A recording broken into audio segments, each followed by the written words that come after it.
तो hello everyone. आज हम लोग सीबीएसई का 2019 का बोर्ड का पेपर डिस्कस करने वाले हैं और साथ ही में हम लोग टॉपर के आंसर शीट भी देखेंगे कि किस तरह से हमें आंसर्स वगैरह एग्जाम में लिखने हैं। तो चलिए वीडियो को स्टार्ट करते हैं।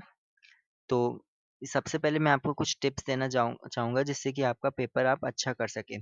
तो जो आपका पेपर होता है वो काफ़ी ज़्यादा ईज़ी आता है। पेपर में ऐसा कुछ टफ नहीं आता है, जितने अब आपको एनसीईआरटी होती है, एनसीईआरटी में से ही आता है। और अगर आप एनसीईआरटी को लाइन बाय लाइन पढ़ते हैं, तो आपका पेपर आप अच्छा कर सकते हैं। तो पेपर काफ़ी ईज़ी होता है। और भी आपको कई चीज़ें ध्यान में रखने वाली होती हैं, जैसे कि हैंडराइटिंग है आपकी। तो हैंडराइटिंग आपकी काफ़ी ज़्यादा नीट होनी चाहिए।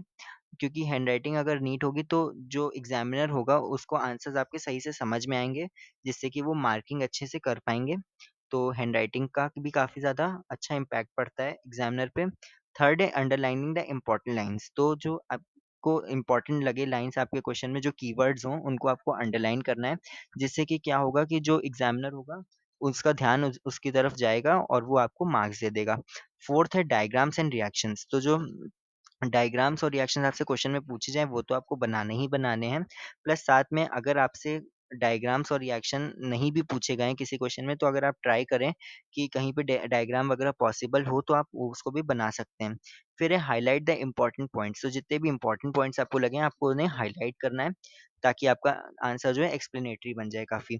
और फिर आपको आंसर जो है उसको परफेक्टली फ्रेम भी करना है, अच्छी लैंग्वेज में लिखना है, जिससे कि जो आपका एग्जामिनर है उस पे एक अच्छा इम्पैक्ट पड़े और उसको रीड करने में आसानी हो, तो वो आपको पूरे पॉइंट्स दे सके।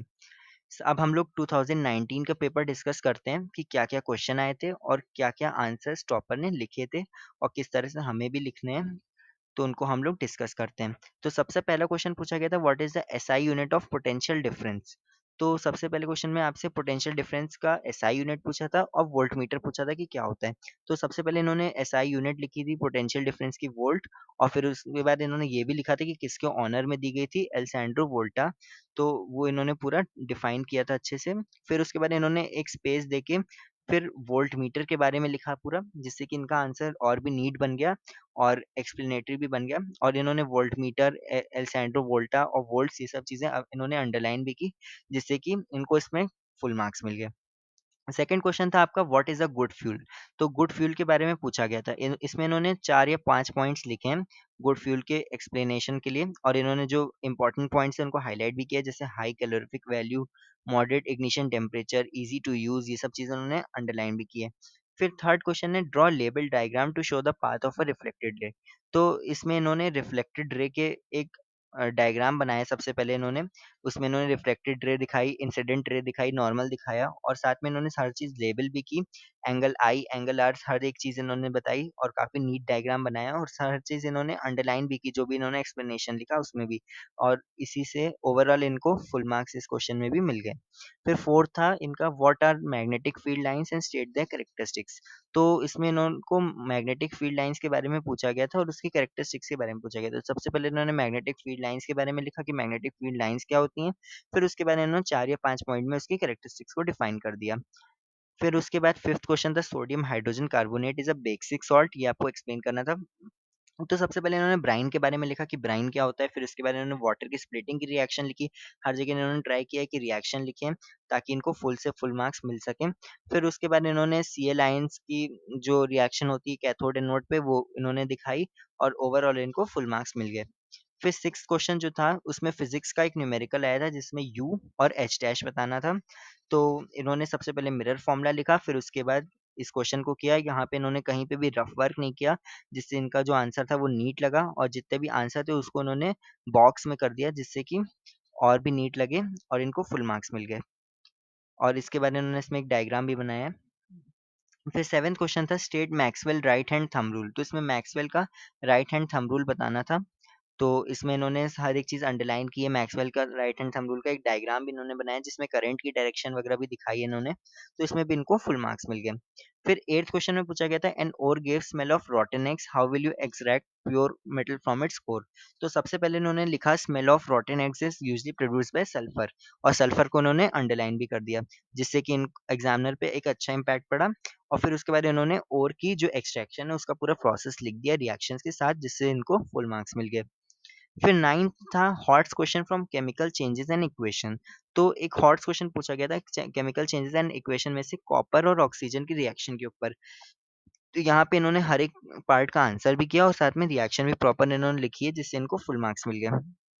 फिर 10th क्वेश्चन भी एक केमिकल चेंजेस एंड इक्वेशन के ऊपर हॉट्स क्वेश्चन था और इसमें इनका बेकिंग पाउडर के ऊपर पूछा गया था। तो इन्होंने हर एक चीज़ को अंडरलाइन किया सही से और पूरे फुल मार्क्स इनको मिल गए हैं।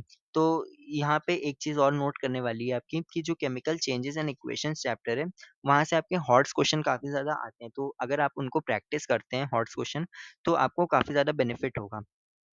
फिर उसके बाद 11th क्वेश्चन पूछा गया था differentiate between blood and lymph. तो ब्लड और लिम्फ के बीच में डिफरेंस पूछा गया था। तो उन्होंने पेज डिवाइड करके अलग-अलग कॉलम्स में इन्होंने ब्लड और लिम्फ के बीच में डिफरेंस लिखा और अलग-अलग कंट्रास्टिंग पॉइंट्स लिखे इन्होंने, जिससे इनको फुल मार्क्स मिल गए।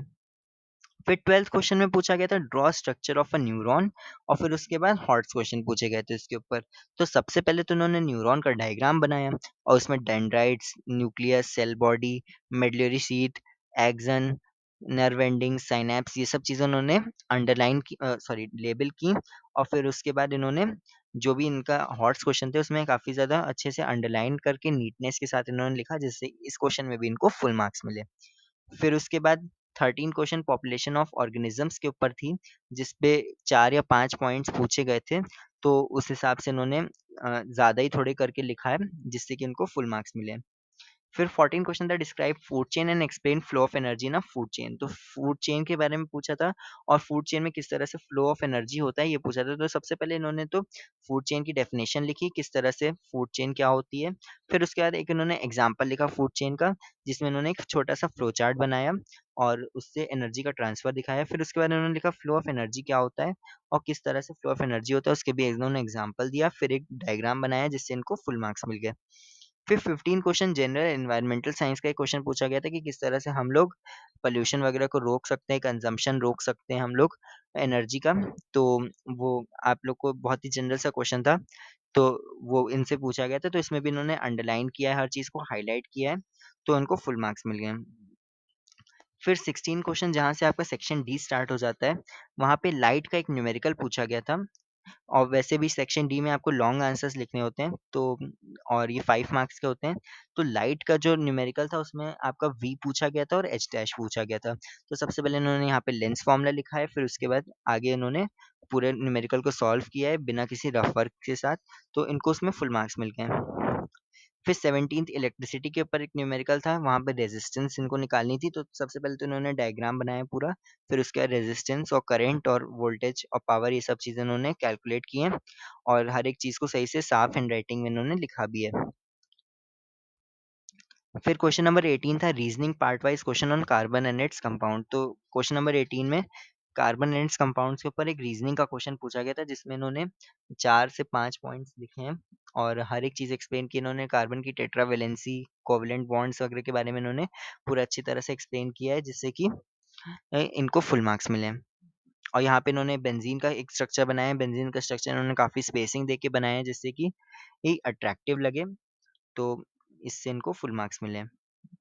फिर 19 question reasoning part wise question दिया था पीरियोडिक क्लासिफिकेशन ऑफ एलिमेंट्स से। तो यहाँ पे भी इन्होंने पॉइंट्स में ही लिखा है आंसर और यहाँ पे एल्कली मेटल्स के इन्होंने सब सिंबल्स बनाए हैं और साथ में उनके फुल नेम भी लिखे हैं और वैलेंसी इन्होंने डिफाइन की है, एटॉमिक साइज और जितने भी वेरिएशंस होते हैं वो सब इन्होंने दिखाया है इसमें अंडरलाइन करके। तो इसमें इनको पूरे मार्क्स मिले।